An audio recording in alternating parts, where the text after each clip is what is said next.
And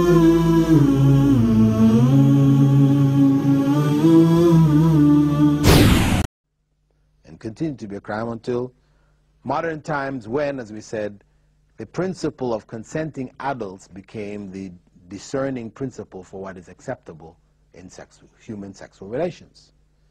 As long as people were consenting and they're adults, then it's okay. Rape is out, child sex is out. Consenting adults, whatever they do, it's their business. Society has no right to interfere. So homosexuals held this is also the case. And in defense of their position, they argued, because people commonly argued this was unnatural, they argued that it isn't unnatural. And they went around the world trying to find, examples of some, in nature, of some insects or fishes or whatever that displayed what may be described as homosexual type behavior. And sure enough, they found some fishes someplace off the coast of Japan, exotic kind of tropical type fishes, that the male does, after mating with a female, will take on some of the characteristics of the female to discourage other males from mating with his female. This is practice that some fishes do. But they said, okay, here, see, this male fish is trying to act like a female. Here's homosexuality in the animal kingdom. And they found some butterflies someplace off the coast of South America, which exhibit some kind of behavior. They say, hey, this butterfly is acting like the female butterflies do. Why they do that, God only knows, but they say, here it is, another example of it, so it must be okay. But of course, this kind of argument, this is fine where one believes we're just animals, and we can judge our behavior on the basis of what animals do. But if we look at ourselves as being more than animals, as being higher than the animals, yes, there's an animal aspect to ourselves, but we have choices, the ability to make choices, etc., etc. We are not to be looked at just merely as animals. Then this kind of argument really doesn't hold water. Furthermore, if we are to accept this as a basis for human behavior, then what do we do about the black widow spider? Black widow spider, after it mates, it kills the husband. You have the praying mantises will do the same. You have other spiders, etc. They finish, the female, when she finishes mating, eats the husband. So this is now okay for a woman when she gets pregnant to go kill her husband. We're going to use that as basis for that kind of behavior and say it's natural, it's there in nature, so it's okay to go and do it. So this kind of argument really is fallacious. It really doesn't have any sound basis.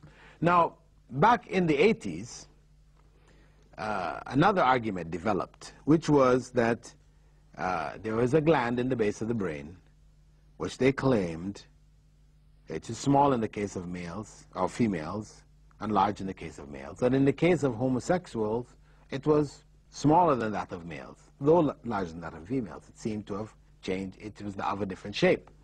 So they argued, hey, here's proof, biological proof that homosexuals have a different makeup. So it means that they're homosexual not by society learning these practices from society, but by natural inclination. So it should not be considered a crime.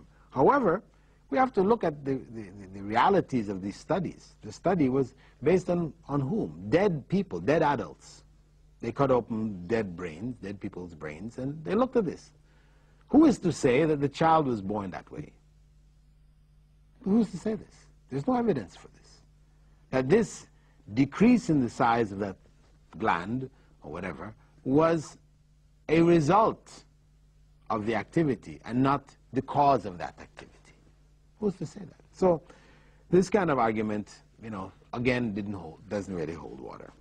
However, in the 90s, a new argument developed, and that was that it was biological. A researcher by the name of Dean Hamer, Dr. Dean Hamer, at the National Cancer Institute, claimed in 1993 to have discovered evidence, concrete evidence for gay genes. Of course, he's pointing out that this homosexual orientation was transmitted to males on the X chromosome from the mother. And his findings was published in the Journal of Science, it's a prestigious journal. And this publication transformed his colorless career as a government scientist into a dynamic media personality. He wrote his own memoirs and everything. He was shown on television, talk shows. He even went to Colorado. They were having a decision about the law which was being introduced. It was called Proposition 2, which is an anti-gay proposition. He gave expert testimony in the, for the genetic origin of homosexuality, to put down this law. Now, the reality is that though his study was published in the Science and was on the front page of the newspapers all across the country in the West, nobody followed up what happened after. Actually, when the University of Western Ontario tried to repeat his experiments, they could not find any linkage whatsoever between the X chromosome and sexual orientation. This was their own research. Furthermore, it was pointed out that Hamer's study lacked a control group, something which is a fundamental principle for scientific research. How could that article have been published in Science? Because this is something which sells magazines. So without following their normal procedures, they publish this article, he's given fame, well, he's a scientist, cancer research, whatever.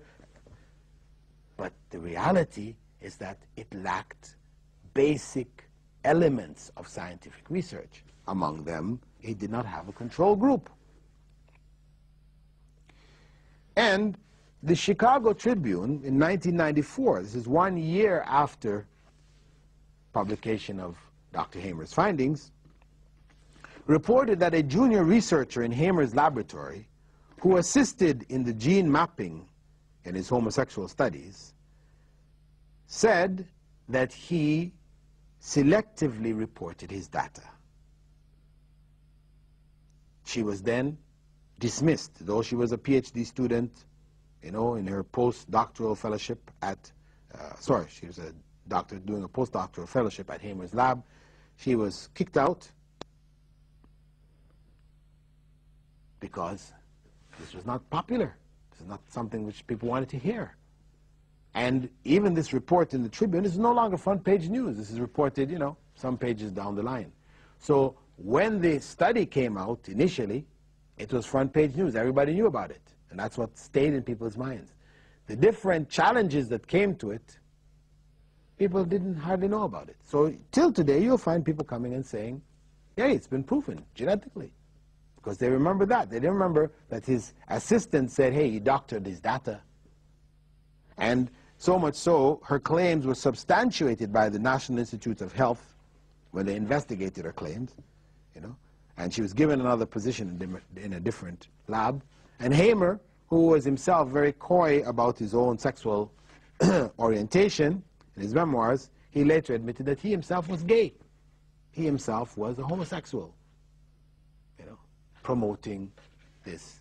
So his scientific study was shot down within a year. But the vast majority of people, even till today, 6 years later, don't even know about it. The other point that should be noted is that when as a consequence of this practice, AIDS spread through the society, and it spread beginning with the homosexual element, and people wanted to say, well, hey, this is, divine retribution. This was thrown aside. No, how can it be? No, we cannot say this. This is something which happened. We don't blame it on, God is punishing people. But from Islamic perspective, yes. The Prophet, may God's peace and blessing be upon him, had said that when, fornication, adultery, and homosexuality become widespread in the society, that there will appear amongst the people ailments, sicknesses which were unheard of before, which their foreparents never knew of. And this is exactly the case of AIDS. Yes, it began with them. Of course, it did spread to bisexuals afterwards. People were involved in both heterosexual and homosexual activity. And then it also spread now amongst the heterosexuals. Of course, because they're the majority, so it's going to spread amongst them. Spread amongst who amongst them? Amongst those who are involved in illicit sexual relations. Those people who are married, stay within marriage, this doesn't spread. Even people who practice polygamy, who have more than one wife, it doesn't spread. It only spreads when a man or a woman has sexual relations outside the bounds of marriage. Now, another point which needs to be addressed is that if one were to consider homosexuality to be not a result of choice, that means God made them that way, then it is inconceivable that God is going to prescribe a punishment for an inclination which people have no control of. So, no matter what evidence is brought, and there may be some scientific evidence brought in the future, which actually does establish some kind of inclinations, but we can find people arguing that there are inclinations for pedophilia, inclinations for rape, inclinations for murder. You know, you find scientific researchers saying, hey, you know, maybe it's related to genes and this, that, and the other. People have these inclinations, but we can't run a society on this basis, that people are excused simply because they have inclinations. A person, we all have a variety of inclinations. All kinds of circumstances can bring these things out. When people get intoxicated, etc., these inclinations come out even more so. However, we still have the ability to say yes or no. And that's what the punishment is for. In Islamic law, the punishment for homosexuality is no different from the punishment for adultery, fornication. If it's be death, it's looked at as a deviation, just as if somebody's involved in bestiality, that's sexual relations with animals, things like this. It's death. This is a deviation. Adultery is death. So it's not any special punishment. It is a punishment for deviant behavior which threatens the family structure of the society. To protect that family, Islamic law is very severe. But, of course, it requires 4 witnesses. So again, the application of the law, and this is because a person may have these inclinations, so they tend, some among them may be effeminate. One cannot say, oh, he's a homosexual, look at him, he's acting like a woman, he's womanish, and you're going to apply the law. No. Only unless a person confesses, or they're witnessed by 4 witnesses in the act, then we cannot apply the law. It's very severe, but its application is only going to be in certain circumstances, where a person is so open in their practice, 4 people have witnessed them, or they confess, because they're caught under some circumstance or the other. Now,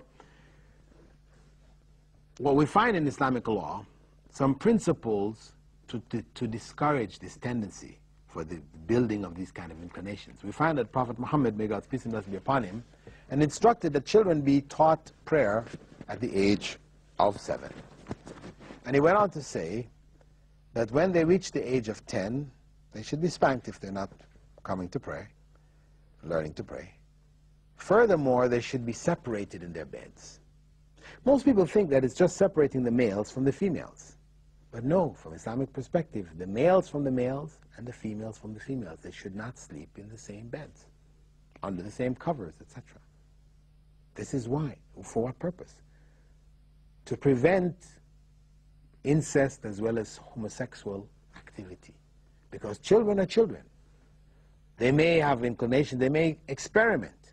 And if they experiment and they find something pleasurable, and then later on when they go to school, they find somebody else who's going to reinforce that, this is where we find the basis for homosexual, lesbian activity and inclinations developing in people. Right? So, from Islamic perspective,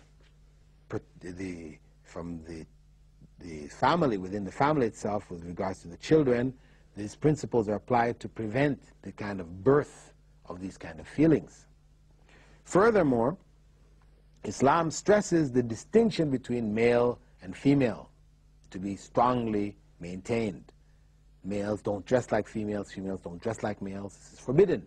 Prophet ﷺ said that Allah curses those men who dress like women and women who dress like men. So, again, not allowing a blurring. Fashion industry today, which is controlled mostly by homosexuals, right? They have promoted the blurring of the lines between males and females. So you find women now wearing three-piece suits, with bowler caps and, looking like men, shoes cut and made just like men's shoes, slightly smaller, whatever.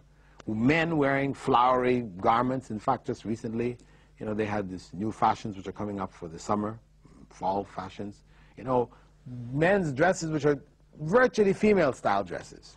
Men's, jackets and pants and things with all kinds of flowers and lines and things like that, which are typically female-type dress, is now becoming promoted for male dress. So Islam stresses a distinction between males and females, that this be reinforced in the society to prevent the blurring of the lines and opening the doors for these corrupt kind of activities.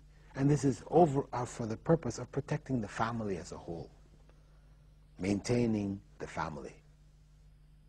It is the building block of the society. When that family falls apart, whether it's through adultery, fornication, or homosexuality, or pedophilia, or incest, these kind of things, all of this is a threat to the society as a whole. And so Islamic law takes a very strong stance against it.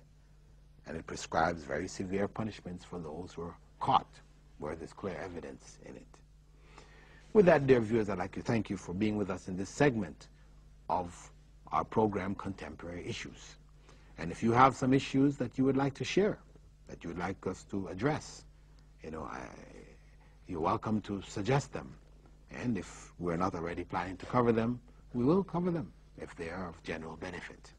You may write in or call the Sharjah Television, P.O. Box 111, Sharjah, or the phone number here is 536-111. And with that, dear viewers, I bid you farewell and hope to see you in our coming programs. As-Selamu alaikum wa rahmatullahi wa barakatuh.